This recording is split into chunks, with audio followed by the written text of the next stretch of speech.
America style.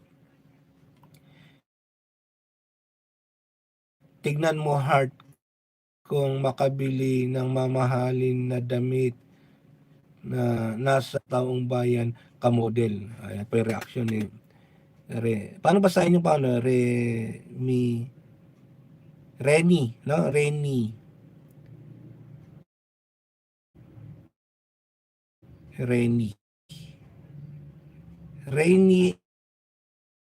Amil. Oo. Yan. Wala yan. Kahit ano ang gusto nila. Malakas pa rin si Marcos. Opo. Maganda pa yung ginawa ngayon. Kita mo yung ginawa ngayon? Pero, win-win situation kasi bakit? Para manatili sila na suportado ang presidente. O, in return, taasan. O, dapat lang taasan nila kasi nagseserbisyo sila. Di ba? Timing. Pero ang tanong ng taong bayan, bakit ngayon lang niya ginawa? Di ba? Bakit hindi niya ginawa nung hindi pa sumabog itong flood control? Tanong lang naman ito, hindi naman siya kinu-question kung ano. Pwede nating isipin na nagkataon lang para balance naman, no? Nagkataon, pero hindi talaga maalis sa isip ng taong bayan. Bakit ngayong kasagsagan na kung saan naghihinagpis ang taong bayan na sa galit na dahil diyan sa nalustay na pera, doon naman yung timing na pagbisita niya doon sa mga kasundaluhan. Unlike kay Tatay Digong, dati simula pa lang talagang pinakita ang suporta sa mga kasundaluhan at mga kapulisan, di ba? Yan lang yung pinagkaiba, yung timing. Dito ko kasi kaya hindi maiwas yung ng taong bayan na mag-isip kasi nga kung saan galit na galit, siyempre sino bang kakampi ng presidente sa peace and order? Kapulisan at mga kasundaluhan, di ba? Okay, ngayon ito basahin natin. Asan si Hart ngayon? Nagtago na. Siyempre, pag ganyan kasi na nadadawit, kahit sino, no? Tingnan niyo si Senator Bato. Nung nalaman niya na merong ICC warrant, dumistansa siya, nag-precaution. Yun naman talaga yung number one na reaction ng tao kapag nabalitaan na akala sinong may gusto na huhulihin at dadalhin sa ICC kung sa parang ganun ang gawin kahit nasa batas ng Rome Statute na dalhin muna sa competent authority, local court, hindi yung ibiyahe mo kaagad. Ayun pa yung pag-intindi ko doon sa mga Senate hearing. Attorney na yung nagsasabi, maraming mga batang attorney nag-analyze ganun. Dito muna. Ito to. Asan si wala na, siyempre nananahimik niya, lalo na't nadadawit yung mga pangalan. Ganun naman talaga kapag medyo nadadawit, biglang tatahimik ang mga pangalan. Ikaw ba naman nadadawit ka tapos mag-ingay-ingay pa? Yun yung pinaka-common na maging reaction talaga ng nadadawit. Totoo po yun. So, walang pakialam ang taong bayan.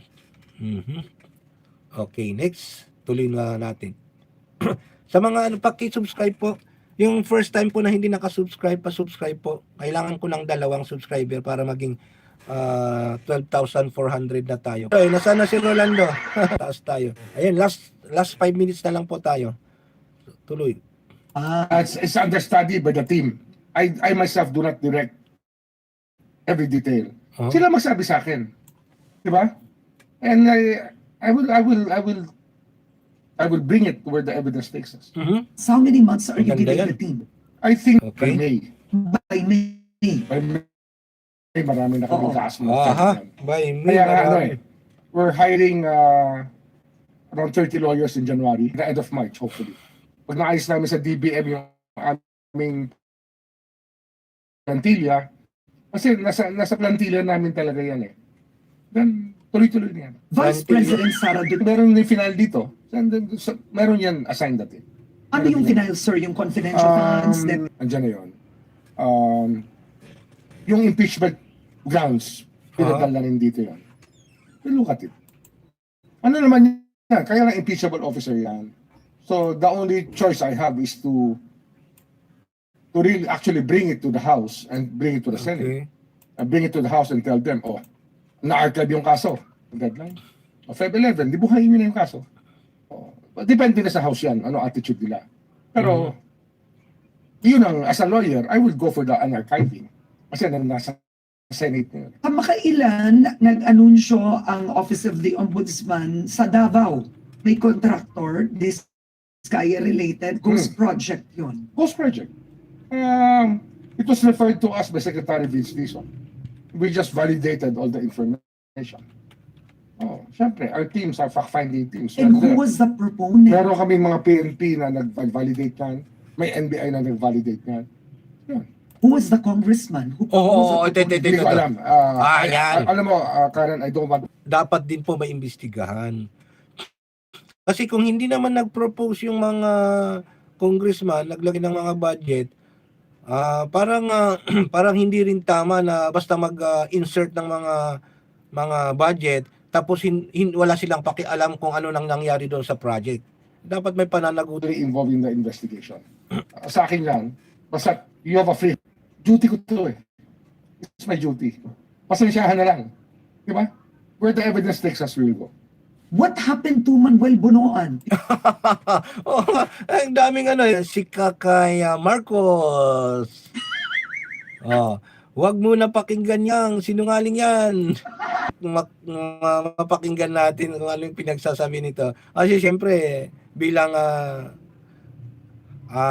nasa ranking ng People pinakamataas are sa asking, lipunan. Bakit hinayaan? Tatanong Under tambay. investigation pa rin. Everything's under Oh, si investigation. Bunuan. Si Nagsipag-resign sila lahat eh. Nung pumutok talaga ito. Gusto nilang manahimik talaga lahat.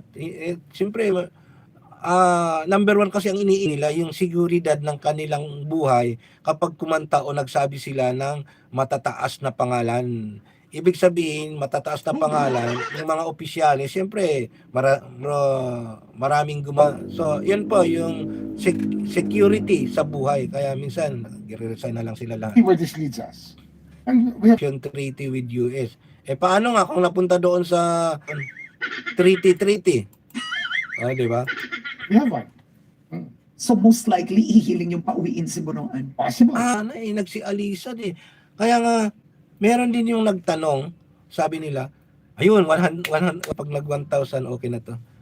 Unti-unti nating pataasin, no? Tuloy natin. Where the evidence takes us. Yes, the Office of the Ombudsman has a lot of... More security now. That's one. Ayun. I used to drive to Congress. I mean, 5 years ago, I was driving to Congress. Ngayon may Hindi akong mag-isa na lang pag-uwi. Ano? bulit na ngayon. Sometimes I didn't have, basta madalas ako nga nagmamaneho pa eh. Oh. So wala akong backup. I like doing what I was doing. And that used to be a 2-hour drive. That's sinasaka ko yan. Ang mga anak mo, 2 of your sons are in politics Yes, now. yes, Okay. yes. May security naman sila. Oo. Yeah. How does it favor them? Isipin mo, It doesn't favor them at all. But it probably, in the end, what we just have here is respectability. That we are doing something for the country. Okay. They say all Ano politics yan? is local. But this is already where you separate the chaff from the grain. Ito eh. Ito na yung complete political turnaround. Kasi yung local politics naging national na, yung national naging local na. So tingnan natin, saan tayo dadalhin. Evident Maraming yan. repercussions yan. We don't know if they're good or bad. your 2 sons, Abeng and Ping, right, are now in politics. But when you were Justice Secretary, you were also criticized that in effect you influenced the outcome of your son's case. Ayan, hindi ka talaga makakawala diyan, Ombudsman Remulla. Kahit ano pang sabihin mo talaga dito sa publiko, hindi maaalis talaga. Andyan at andyan pa rin yung tinatawag na politics is politics talaga. Wala akong nakitang nag-analyze na ang politika ay malinis. Lahat nagsasabing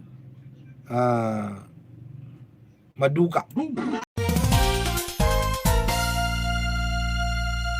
Don't forget to subscribe to Bonete TV for updates.